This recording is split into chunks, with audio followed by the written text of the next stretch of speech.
గీత, నాకు చచ్చిపోవాలనుంది గీత. ఈ బాధ పగవాడికి కూడా రాకూడదు. నేను తప్పు చేశాను గీత, తప్పు చేశాను. నిండు నూరేళ్ళు బ్రతకాల్సిన నిన్ను కూడా ఈ మృత్యు ముఖంలోకి లాగాను. నన్ను క్షమించు గీత, క్షమించు. బాధపడకండి. మీరు బాధపడి నన్ను బాధ పెట్టకండి. అంతా సర్దుకుంటుంది. ఏంటి రాజేష్, ఈ దశలో ధైర్యంగా ఉండమని నీకెన్నోసార్లు చెప్పాను. ఈ స్థితిలో నువ్వు ఆత్మహత్య శరణ్యం అనుకోవడం చాలా తప్పు. ధైర్యంగా ఈ వ్యాధిని ఎదుర్కొని ఇతరులకు మార్గదర్శకంగా ఉండు. నీ మానసిక సంక్షోభం నాకు తెలుసు. కానీ ఇప్పుడు నీ మనసును అదుపులో ఉంచుకొని ప్రశాంతంగా ఉండడానికి ప్రయత్నించు. నువ్వు ఎవరికీ శత్రువు కాదు. నీకు శత్రువులు ఎవరూ లేరు.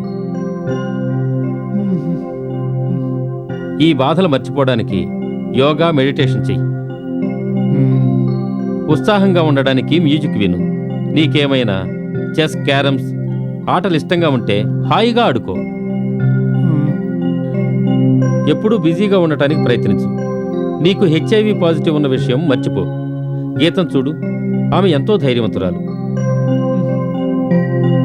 తనకు కూడా HIV పాజిటివ్ ఉంది. అయినా ఆత్మస్థైర్యంతో ఎదుర్కొంటుంది. ఆమెను చూసైనా కాన్ఫిడెన్స్ తెచ్చుకో. నన్నెవరూ కలవడం లేదు డాక్టర్. రాజేష్, నువ్వు బాధపడాల్సిన పని లేదు. ఎవరూ నిన్ను వెలివేయరు.